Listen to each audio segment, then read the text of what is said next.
في سماء يا زين هب النسيم. الكريم نبينا محمد وعلى آله وأصحابه أجمعين. اللهم أعنا على ذكرك وشكرك وحسن عبادتك يا رب العالمين. This reminder is going to focus on three parties. Number one, us.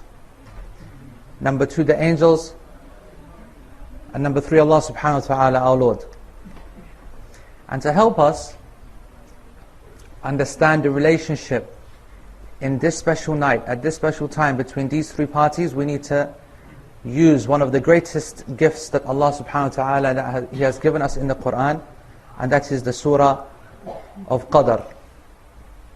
And Allah subhanahu wa ta'ala says, بعد أعوذ بالله من الشيطان الرجيم إنا أنزلناه في ليلة القدر.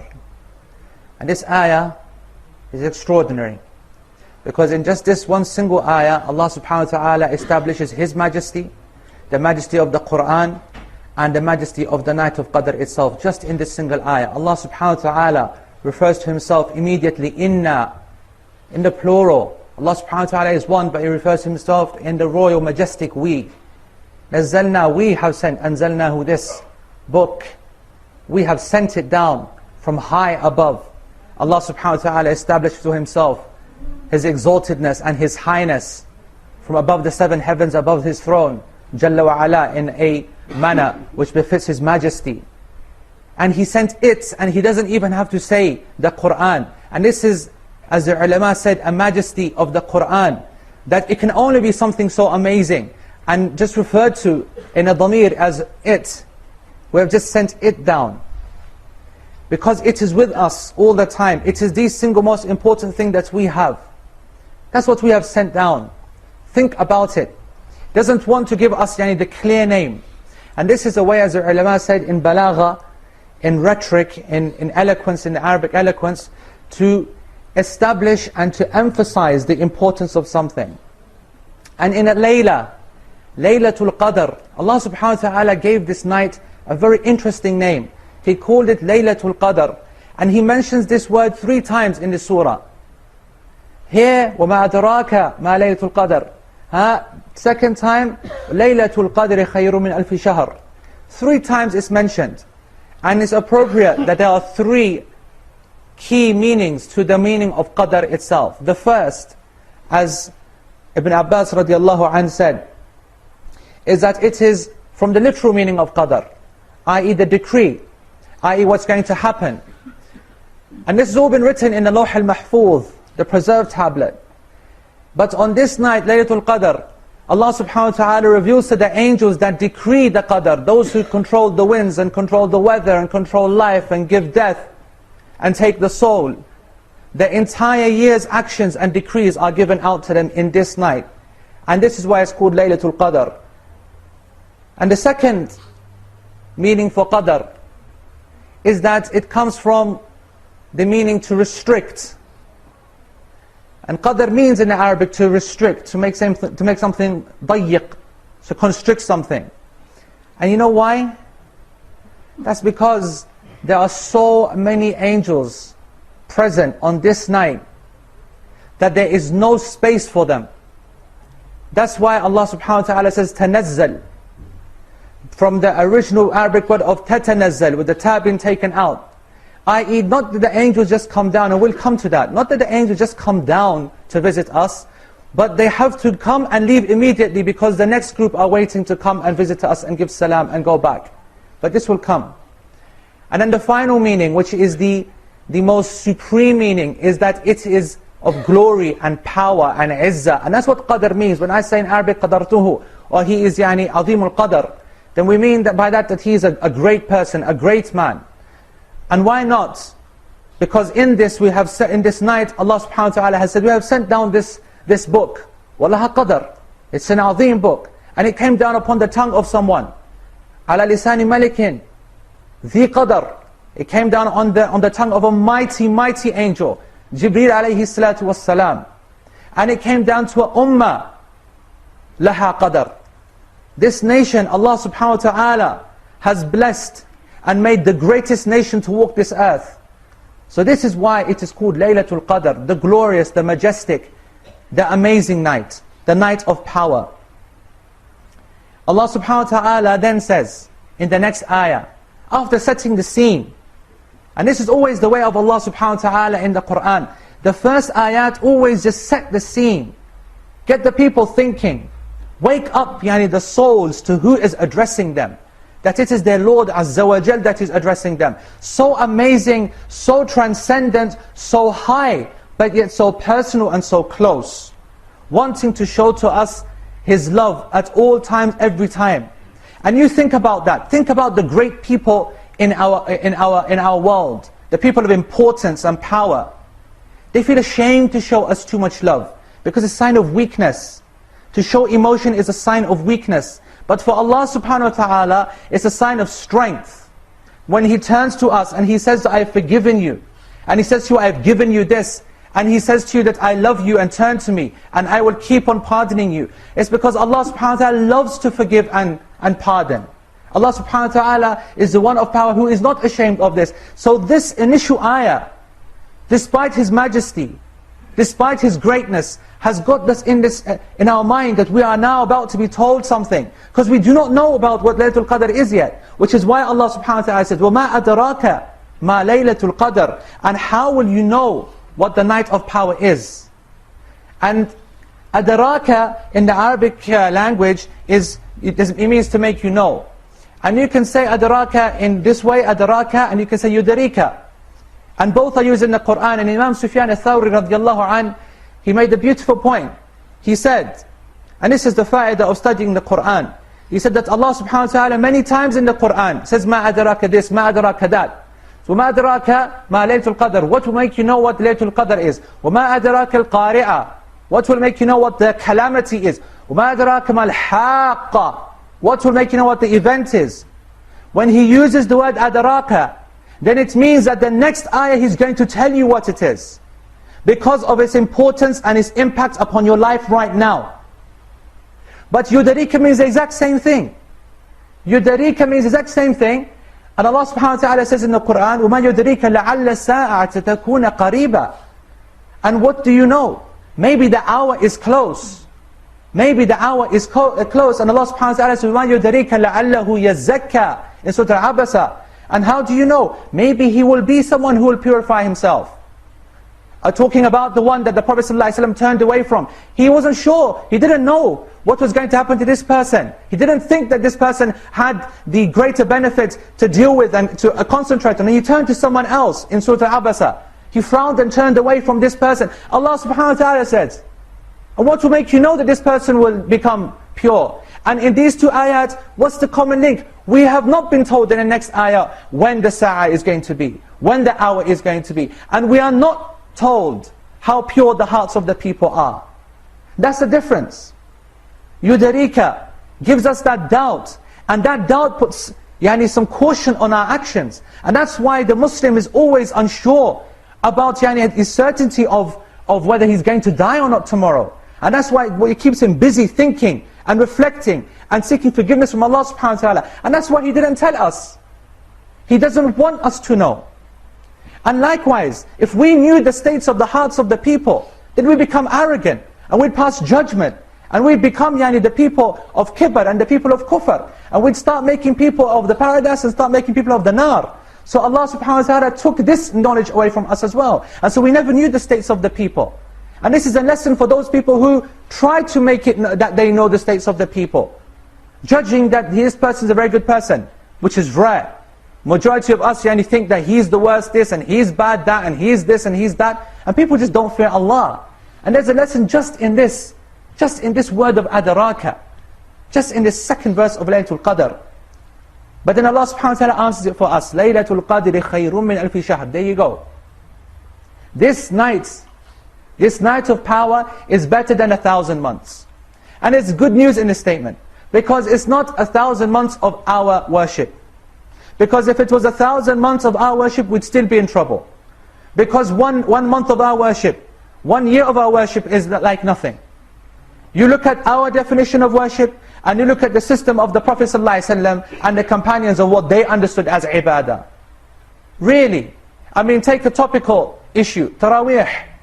Taraweeh, we the Muslims, we love to sit there and we argue, should we pray 8 rak'ah, should we pray 20 rak'ah, should we pray 36 rak'ah, should we pray 41 as they used to do in Medina? They differ and they argue and they split and they don't speak to each other, but they all agree on one thing: it's got to be done in 1 hour. It doesn't matter how many rak'ah it is, but it has to be done in 1 hour. They come to amazing agreement like this. I don't know how. As soon as, as long as it's done quickly, I don't care. Right? But I hate your guts if you do 8 or 20, but as long as you do it quick. Subhanallah. This is our mentality. And the prophetic mentality is the exact opposite. We don't care about the raka'at. 8 or 10 or 50 or 100. But we want to pray the whole night. They never used to pray except a third of the night. The average is half the night. The majority of the kibar sahaba, Abdurrahman ibn Abi Bakr radiallahu anh said about my father, that when he used to stand with us, he would make his family stand with him.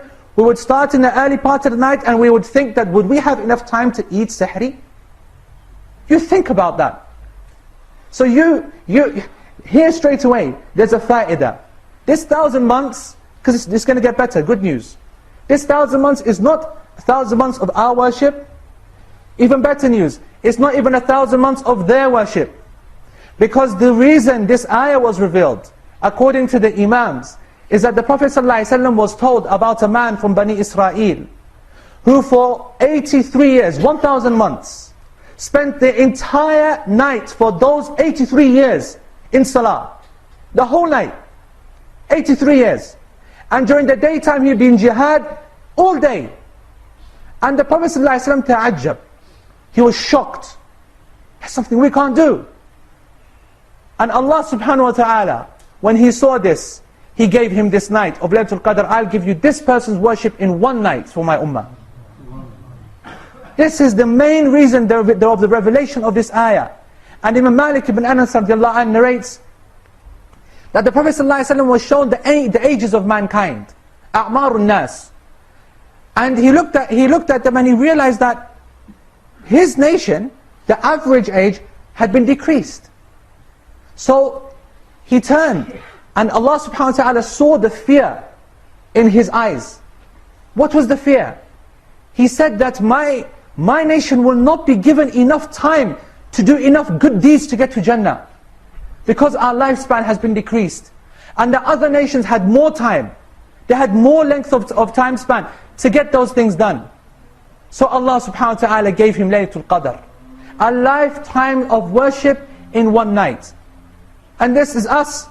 And if we stick a fiver in the box in Jum'ah, we think that we've got a place next to Abu Bakr.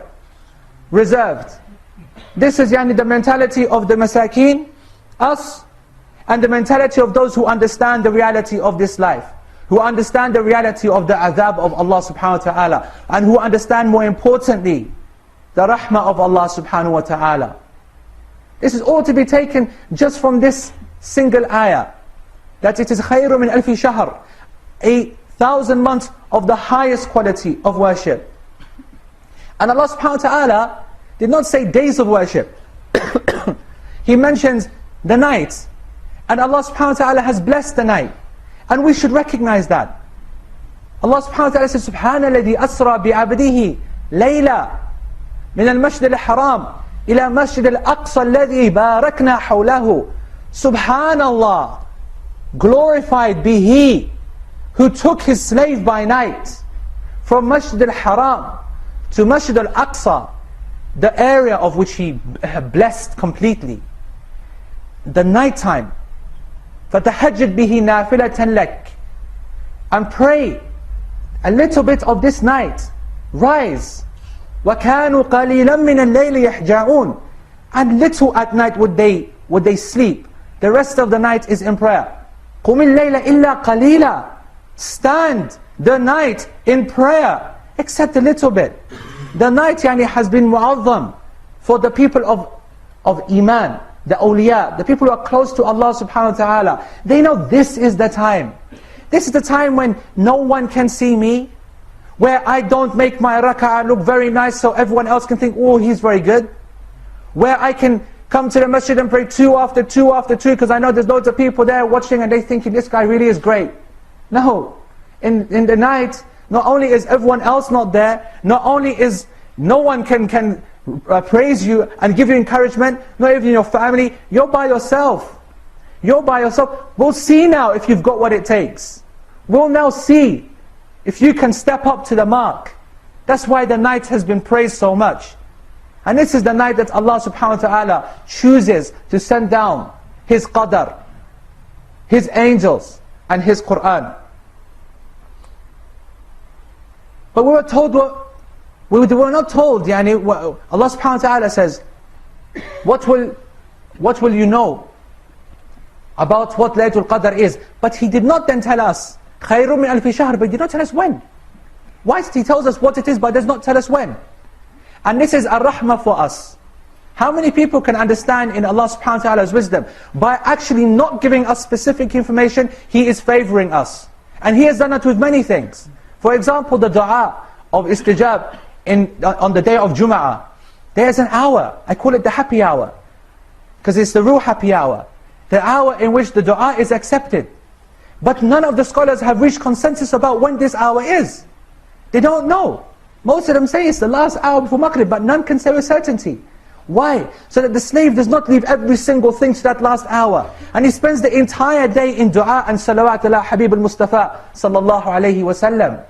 He keeps his mind open. We have not been told about whether Allah subhanahu wa ta'ala is happy with our actions. Because if we knew that we did the action, Allah was happy with it, we become content. And to become content with yourself in ibadah is from the most greatest dangers that the nations before fell into. And we've not been told whether our repentance has been accepted or not. We've been told how to do it, but not whether it's been accepted or not. So we continue in repentance. And we've not been told when we're going to die. So we can prepare. And so that we don't know it's going to be in 3 weeks' time, so we prepare for it in 2 weeks' time. This is the system of Allah subhanahu wa ta'ala. And likewise, He hides the exact night of Laylat al Qadr, the 21st, 23rd, 25th, 27th. We don't know. But we masakeen, again, we put all of our eggs in one basket and say 27 and that's it. We have this great confidence. It can only be this night and that's it. And you know what? If it's not this night, well, I did 27th anyway. And the Prophet ﷺ, look at how he approaches it. He says, well, you know what? I'm going to go for all 10. I'm going to isolate myself from my family, and from business, and from the people outside, and I'm going to stay in this masjid. And I'm not going to do anything else except every single second of this day and night of 10 days, I'm going to seek Laylat al Qadr. And this is what the abd is being told to do. And Allah subhanahu wa ta'ala, as Imam al-Razi said, a beautiful statement. He said, it's almost as if Allah is saying to the people, I did not tell you when Laylat al Qadr is because I do not want you to fall into sin. Because, what's this mean? Because the one who out of his desires and out of his weakness of his iman, misses the night in which he knows is Laylat al Qadr intentionally, then he has greatly sinned. He has affronted Allah Azza wa Jal in the most severe way. Whereas the one who misses it out of shahwa and desires, but didn't know that it is Laylat al Qadr, he has sinned, but not as an affront to Allah subhanahu wa ta'ala. And an example of this is a beautiful narration. It is weak, but it is an interesting narration. Where the Prophet ﷺ walked into the masjid of Ali radiallahu anh, and they saw a man sleeping for the time for salah. So he said to Ali radiallahu anh, he said, wake this man and make him do wudu. So Ali said, so he woke up this man, he went back to the Prophet ﷺ, he said, Ya Rasulullah, you are the most eager of us to good deeds. Why did you go and tell me to do that? So the Prophet ﷺ said, and you just think about this statement. The Prophet ﷺ said, if I had told him and he had refused, and just think about that, you're asleep and you're woken up, and all of us have hit the alarm clock, when it's early Fajr time in the summer, when it goes off and you're thinking what's going on, and smack, or something even worse if it's her, and she's trying to wake you up, and you're not there, you don't know what's going on. This is what happens. In the grogginess, in the anger, there's no control. You don't know what happened. They tell you the next morning, you said this, you did that. Me? I didn't say that, I didn't do that. So the Prophet ﷺ recognizing this, he says that if I wake him up and he refuses, فَقَدْ كَفَرْ, he has then made kufr. And if he refuses you, then it's a sin, but it's not a major one. This is the rahmah of the Prophet ﷺ upon his nation. So think then the rahmah of Allah subhanahu wa ta'ala upon his nation, by not telling us so that we don't turn away from him intentionally. This is the same principle. Look at the beauty of the ulama. Look at the difference between us when we read the Qur'an and we get bored within 5 minutes, and the ulama. And you know, just to go back to the issue of the way, you know, we like to hurry up with the prayer and hurry up with our ibadah and whatever. In a way, it's understandable. Shameful, but understandable. Because you see, we don't understand what's going on. We can't understand the language. We can't think about it. And you know, how long can a person, when he's saying things, he has no idea what it means. It's all just words in a foreign language. And he knows, right, I have to be still for this. I have to give respect, but I have no idea what's being said. In fairness, how long do you expect him to stand for? To ask him to stand for more than 1 hour in such a scenario is asking a huge thing. But then is this our fault? Is this the fault of the imam who's trying to make it long or shorter? Or should the people start to study? Start to get closer to Allah. Start to learn about the one who loves us so much. Because in every other field of life, when we recognize there's a benefit for us, then we run to that benefit. We want to study the benefit. We hear a business plan, then we go and make the research, we go and get the funding, we go and find the partners, we start study the laws and the conditions and what's going to make it, break it, and so on. So this is make and break for us. As-salam, our relationship with Allah subhanahu wa ta'ala, is our make or break. So we must take the onus upon ourselves to try and understand what's going on. What is Allah saying to us? What is going on? What is this message? We are the ones who are responsible. We should take that upon ourselves. And then the next ayah, Allahu Akbar. تنزل الملائكة والروح فيها بإذن ربهم من كل أمر. تنزل. As I said before, Laylat al Qadr is being called Laylat al Qadr because it's night of restriction, because there's no space. تنزل. The malaika, they are here. Assalamu alaikum ya malaika. Because they are here now. They are here now. And you know what? They come and they give salam. And they leave immediately. Allah subhanahu wa ta'ala, they visit His Baytul Ma'mur. 70,000 come and then they leave, never to come back again. And then 70,000 more come. And they give tahmeed and tasbih, and then they leave. And they don't come back again. Just think of that number every single day. And I was in the car park the other day, and I was walking, I don't know why, I was looking at my feet and I saw these stones. And there must be hundreds and thousands of stones just in this little few square meters here. And I read Abu Hurairah radiallahu anhu said, in the tafsir of this ayah, that on the night of Laylat al Qadr, the malaika are more than all the stones in the world. Can you think about that? Does that, it shakes the mind. And why? بِإِذْنِ رَبِّهِمْ, with the permission of their Lord. These angels are coming and they're actually asking Allah subhanahu wa ta'ala for permission. Which means they want to come here. They want to come down here to us, and they turn to Allah and they ask for permission. Allah subhanahu wa ta'ala gives them permission, go. Why? Because the angels love ibadah. Because the angels love those who love Allah. The angels love those who turn to Allah. The angels love the sinners. The sinners who stop and turn to Allah. So they come. They come to give us encouragement. They come to give us hope. They come to help us. This is their system. This is their way from the beginning. It always has been. And they've taken this upon themselves. Do you know how they've taken it upon themselves? Because they turned to Allah subhanahu wa ta'ala when Allah created Adam and put Adam in the world and made mankind for the world. What did the angels say? They were shocked. They turned to Allah. أَتَجْعَلُ فِيهَا مَنْ يَفْسِكُ فِيهَا وَيَسْفِقُ الدِّمَاء يَفْسُدُ فِيهَا وَيَسْفِقُ الدِّمَاء وَنَحْنُ نُسَبِّحُ بِحَمْدِكَ وَنُقَدِّسُ لَكَ. Yani, what's going on? They couldn't understand. You're going to put in this world a people, someone who's going to make fasad, evil, and shed blood, and we come and praise you, and we sanctify you? Allah says, إِنِّي أَعْلَمُ مَا لَا تَعْلَمُونَ, I know what you don't. And in a very interesting narration, it is called the Qissa of Zuhra. And there's many narrations, and a lot of them are weak, but in the most authentic one, it is authentic to Ka'b al-Ahbar, as a story of the Israelites. That the angels, when they said this to Allah, Allah subhanahu wa ta'ala turned to them and said, choose two of the best of you. So they chose Harut and Marut.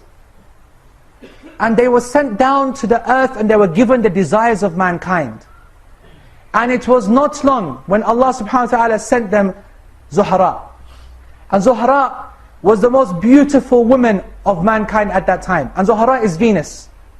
And they used to say that she was as beautiful in comparison to the rest of creation, like Venus is to the rest of the stars.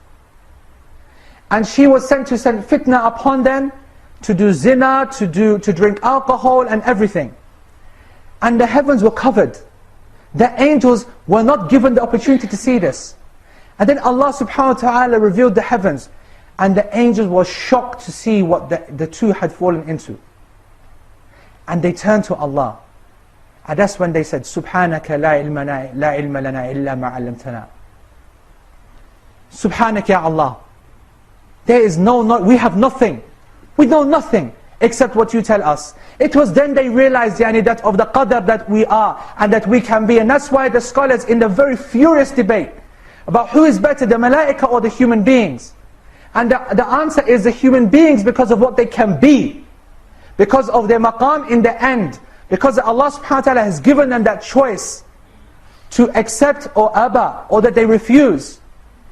So the angels recognize that. So then they, in recognition of that, يَسْتَغْفِرُونَ لِلَّذِينَ آمَنُوا. Allah tells us in the Qur'an that they are the ones who come and they seek forgiveness for us, for the people who believe. رَبَّنَا وَسِعَتْ كُلَّ شَيْءٍ رَحْمَةً وَعِلْمًا فَاغْفِرْ لِلَّذِينَ تَابُوا وَاتَّبَعُوا سَبِيلَكَ وَقِهِمْ عَذَابَ الْجَحِيمِ. Look at this, look at the dua, look at the angels, how they're on our side. They're praying for us, they're making dua for us. Oh Allah, رَبَّنَا وَسِعَتْ كُلَّ شَيْءٍ رَحْمَةً وَعِلْمًا. The one you embrace everything, your mercy and your knowledge embraces everything. Forgive those who repent and follow your way. And protect them and save them from the torment of the fire. رَبَّنَا وَأَدْخِلْهُمْ جَنَّاتِ عَدْنٍ الَّتِي وَعَدْتَهُمْ. Oh Allah, oh our Lord, the angel said, enter them into the gardens of paradise that you have promised them. وَمَنْ صَلَحَ مِنْ آبَائِهِمْ وَأَزْوَاجِهِمْ وَذُرِّيَّاتِهِمْ إِنَّكَ أَنْتَ الْعَزِيزُ الْحَكِيمُ. Think about this. Not just making istighfar for us, but asking Allah to enter us into His paradise. What did we do to deserve that? What did we do to deserve that? But they're here now. Because this is halaqatul ilm. This is halaqatul dhikr, where Allah subhanahu wa ta'ala's name is mentioned. This is where they love to be. This is where Allah subhanahu wa ta'ala loves the people to be. The angels go back to Allah in the normal circles of knowledge, in the normal study circles, in the normal Qur'an circles. They go back to Allah and they say, so-and-so was making tasbih and tahmeed and saying la ilaha illallah and studying and so on. And Allah says, what were they asking for? And He said, the malaika say, they were begging for your paradise. Have they seen my paradise? Allah says, no, they haven't. So what if they had seen my paradise? They would be more keen for it, Ya Allah. And what else are they asking for? And Allah subhanahu wa ta'ala knows this, of course. He knows this, but it's a teaching for us. So that we understand who Allah is, and we understand who the malaika are. Have they seen the fire that they're asking protection for? No. And if they'd seen the fire, they'd be more stronger in that. What else, oh angels? Oh, there's a person who's walking by, but he sat down on the edge. He's not really part of the show, but he's taking part. Maybe he's driving past here and he thinks, oh, there's a lot of cars there. Maybe just pop in here and see what's going on. Maybe he's in there somewhere. He had no intention of anything, but he just popped in. Allah says he's forgiven as well. Pardon. And this is the rahmah of Allah. This is what we're talking about. That's not a normal circle of knowledge. Then what in this night, where millions upon millions of angels are coming down? Salamun. Salamun. Hiya hatta matla' al-fajr. Why is it salam? Why is it peace? Because the angels won't let it be any other way. The devils haven't got a hope in hell. How relevant is that? They haven't got a hope in hell this night. No chance. That's why they said, some of the ulama said, that in the authentic hadith, one of the signs of Laylat al Qadr the next morning is that the sun is bright, but it's a white light instead of its normal, bright yellow, and the rays come down. But the morning of Laylat al Qadr, the sun is clear, but there's no rays. And they said because of the wings of the malaika, there's so many that they block the rays. The mind can't understand that. The mind cannot understand that. And did you realize that Tanazzul al-Malaika war-ruh, again the izzah for Jibreel alayhi salam, teaching us who the key players are. And Jibreel is a key player. My brothers and sisters, Jibreel alayhi salatu wassalam, the greatest of the great. He comes down on this night. He comes down on this night. Allah subhanahu wa ta'ala sent him down for us. So he makes dua for us. To say salam upon us. Salam upon us. And don't take the salam of the malaika as some small thing. Allah subhanahu wa ta'ala says in the Quran, هَلْ أَتَاكَ حَدِيثُ ضَيْفِ إِبْرَاهِيمَ الْمُكْرَمِينَ. Did you hear about the story of the guests, the honorable guests of Ibrahim, the 7 angels? إِذْ دَخَلُوا عَلَيْهِ فَقَالُوا السَّلَامَ. They entered upon him and said to him, salam. And as a result of this salam, bardan was-salama. The fire of Nimrod, when Ibrahim was thrown into that fire, because of the salam of the malaika, the fire became cold for him. This is the salam of 7 angels.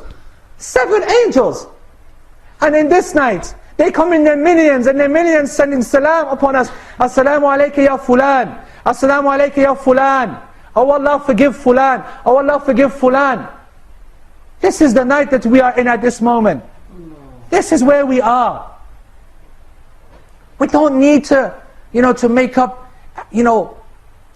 rhetoric and catchy lines to tell everyone to worship. All I want to do is everyone just reflect upon the book of Allah and what is happening tonight. I don't need to tell you any ahadith. I don't need to, you know what? I'm going to mention it to you only out of ikhbar. I'm not going to say to you that the Prophet ﷺ said, Man qama laylatul qadr imanan wa ihtisaban ghufira lahu ma taqaddama min dhanbih. That whoever stands in qiyam, the night of Laylatul Qadr, imanan and ihtisaban, in hope and in faith of the reward from Allah, all of his sins are forgiven. But wallahi, I was not going to mention this hadith today. You know why? Because for me this hadith is not needed. Because when the abd understands that the malaika are here, and he gets that encouragement, that when he is trying to turn to Allah, the malaika will come and help him and support him. This should be enough for all the people to turn to Allah subhanahu wa ta'ala. Hiya hatta matla' al-fajr. And in the end of this surah, it is all night. And look at the beauty. Not just a small portion of it, but the entire night. So much so that just by being here until now, we've taken 2 portions of Laylat al Qadr, because the Imam of al-Tabi'in, Hassan al-Basri, said, the one who prays Maghrib and Isha in Jama'ah has taken 2 hadh from Laylat al Qadr. We have already taken from Laylat al Qadr, insha'Allah. This is the rahmah of Allah subhanahu wa ta'ala that He has given to us.